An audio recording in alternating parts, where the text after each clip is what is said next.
What's going on, guys? It's Will Blendon. What is going on today, guys? I got a very nice email, and it's going to go into what I want to talk about anyway, from a JS. And JS, I want to say congratulations for finally taking the steps to setting up your holding company. So he's on his way. He had quite a few questions about how to go about actually setting up his holding company, and he had questions about Wyoming and how to structure everything where he could purchase a piece of property and put it under a LLC, how to go about that as far as putting it under the holding company. He had a lot of questions, and I want to apologize, JS, but I can't really just give you all the nuggets for absolutely free. That's what the channel's for. So you got to watch the channel to get the free information. You know, the minute you start calling me up and I give all the way to gems, I lose my leverage, so I can't make any money. So I hope you understand that. But I do give a lot of good information here on the channel. Actually, we're going to go in and basically talk about how he should go structure his holding company and set up himself to hold real estate. Disclaimer: I am not a professional. So I am not an accountant or a CPA. I'm just an ordinary guy like you that learned this stuff over time from other individuals like real estate attorneys, CPAs. I probably know more than some of your local CPAs, and as far as the setup is concerned, but that's only because a lot of these small CPAs and accountants don't actually deal with people that want to go to the next level. They just, on a day-to-day, they deal with people that want to set up a simple LLC to conduct a operating company. So with that being said, we're going to go into the structure and what he was asking me. He already had some businesses going, as far as I understand. I think he said he had an actual business going, so that's good. He's got a little real revenue. He's got a little bit of money to spend to do the setup, which I applaud you, because that's like 80% of the battle. If you got the funds to get started, that's going to give you a big jump start into getting all this done faster. Basically, if you haven't already, in his situation, he wants to own real estate, and the safest way to own real estate is obviously not directly in your name. If you're going to be renting this place out, I believe you shouldn't even own your own personal home in your own name. I believe at the very least your personal home should be in a living trust situation or a land trust situation, where the land trust actually owns your personal property, and then you can put all this into your living trust. You got to have layers, in my opinion. And a lot of these mortgage companies, even if you're financing, they will allow you to close the deal under the name of a trust. But let me backtrack. I believe if he hasn't already done this, he should go in and set up a holding company like I did in the state of Wyoming. The reason why I did that is for anonymity. They don't release personal information about like who the actual owner of the company is. And in my opinion, anyway, the purpose of the holding company is to hold assets and also manage small baby companies, as well as shield the owner from lawsuits. That last part I added in. I believe the purpose of the holding company is to shield the owner from future lawsuits that may happen or may occur. Even if they don't occur, you feel good knowing you have that extra layer, and you can sleep good at night. At least I can, knowing that. So what I suggest, he set up his holding company in the state of Wyoming. maybe you need to consult a CPA on what type of tax election you should take.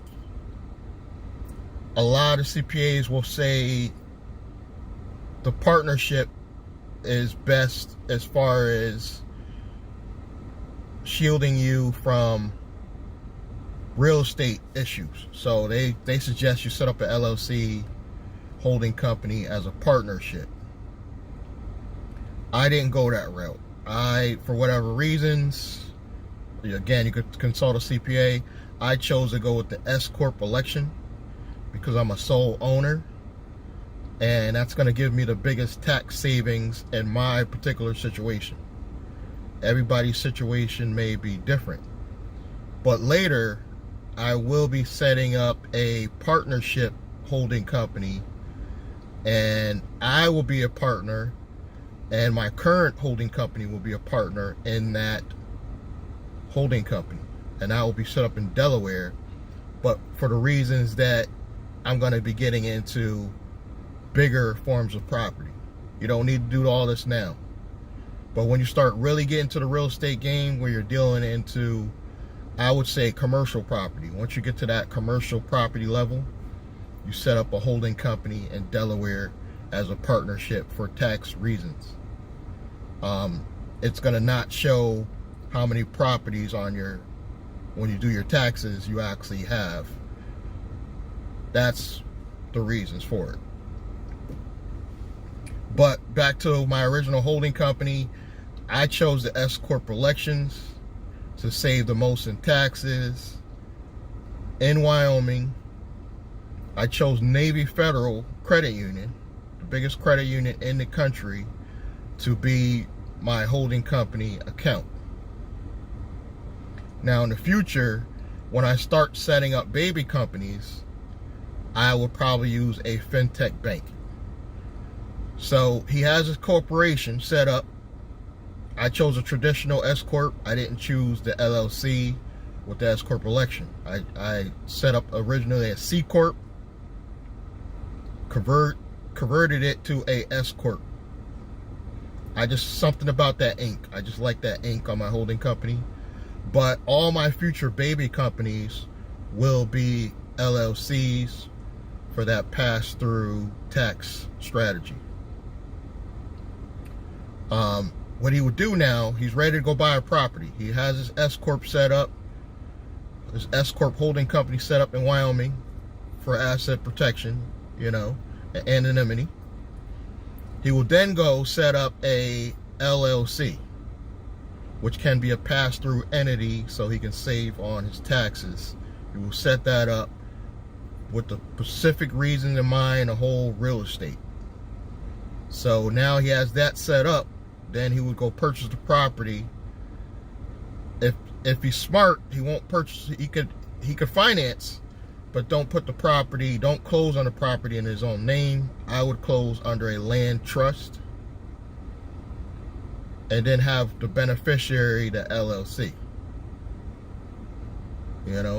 So he has layers, different names on all this stuff. Now, his holding company owns the LLC. The LLC kind of owns the land trust that is on the property when he closes. This is going to protect him for the average lawsuit that may occur from when he's renting the property. Again, consult a CPA. I am not a financial professional. I'm just teaching you what I've learned. This is for entertainment purposes only. You could choose to listen or not listen, but these tax advantages are amazing, and they're going to change my life. So that is what JS should do. I've got access to companies that you can use your virtual address, your virtual 1-800 number, but I am going to charge a fee for that information. I have to make money. So I hope you guys don't take that personally. But if you want detailed information about what companies to use to get this stuff set up, you have to hit me in the comments by email, and then we can converse further, maybe over the phone, possibly not. But there will be a fee for the real detailed information. But again, congratulations to JS on at least getting closer. He's a lot further than a lot of you guys. He's got, I think he said he has secured business line and Wells Fargo.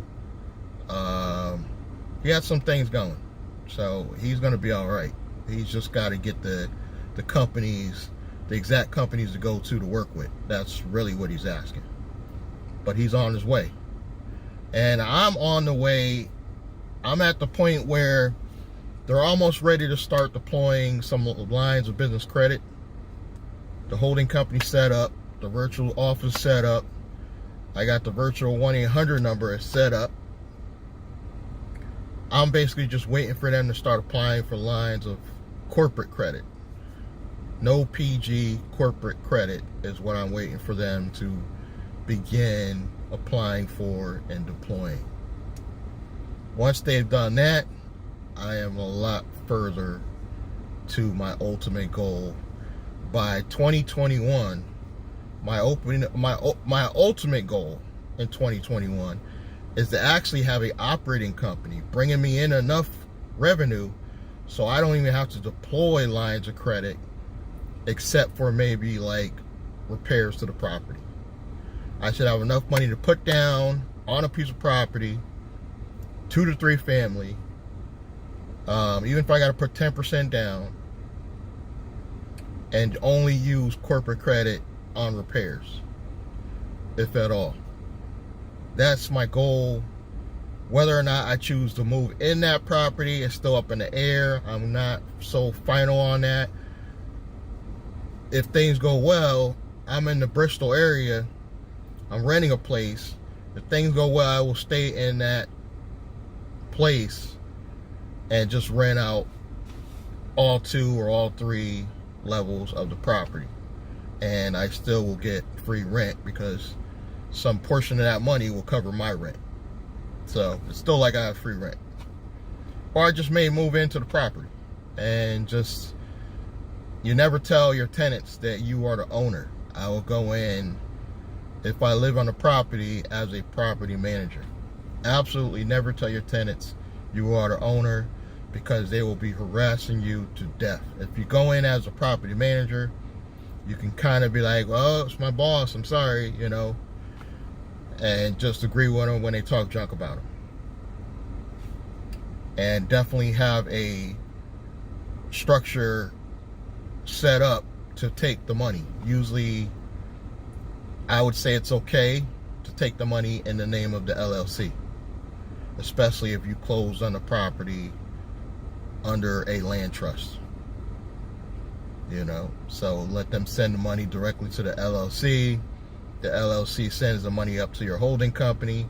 And I believe if you're a single member owner, you only take money from your holding company, meaning you get a paycheck from your holding company. You don't need a paycheck from every LLC. It's really not necessary. A lot of people want to know, should you structure a LLC for every single property? I'm going to say no. I'm going to say that's way too expensive. You're going to be spending money way unnecessarily. Unless you are like cranking these properties out, which you should be going to the Delaware holding company strategy if you're getting more than 3 unit properties. Then I say go set up a Delaware holding company, and you can even have a partnership like I'm doing, where your holding company now is a partner with you on the Delaware holding company. And then under that structure, you would start buying commercial properties, you know, the lot bigger properties. But if you're just starting out, the single member holding company works fine. I say again, I would set up an LLC per state if you're just starting out. So if you got one piece of property, and say in Connecticut, and then you buy another piece of property in Connecticut. You can have both of those pieces of property under land trust and in the name of your LLC, the same LLC. You know, possibly even 3 properties. But I would do per state. So if I bought my first property in Connecticut and I went over to Mass, bought another piece of property, I would set up a new LLC. That's how I'm recommending it. I wouldn't say more than 3 properties, depending on the equity and any one giving. And I would have separate land trusts. I didn't mention that. So for every piece of property, I would probably set up a separate land trust, but you can have the land trust under that one LLC. So you got 3 pieces of property in Connecticut, all 3 different land trusts. All 3 of those, the beneficiary of the land trust will be your LLC, your Connecticut LLC. Sorry about that glare. Let me see if I can fix that. Okay. So that's what I recommend. This is what I recommend JC does in his corporate setup. Hopefully you're watching, JC, because I'm giving you the free things you're looking for. You know, maybe not all the details, but I'm giving you the free setup. Yes, I would have a land trust own the actual property. If you're financing, if you're buying outright, if JC's got enough cash to buy the property outright, just put it straight under the LLC. But if you're financing, do not close in your name. If the bank allows you, close in the name of a land trust. And I got a company that I work with that could set up the land trust for you. But again, I would charge a fee for that information. So that's what I would do. I wouldn't get crazy trying to set up a LLC for every single piece of property. I would do it per state.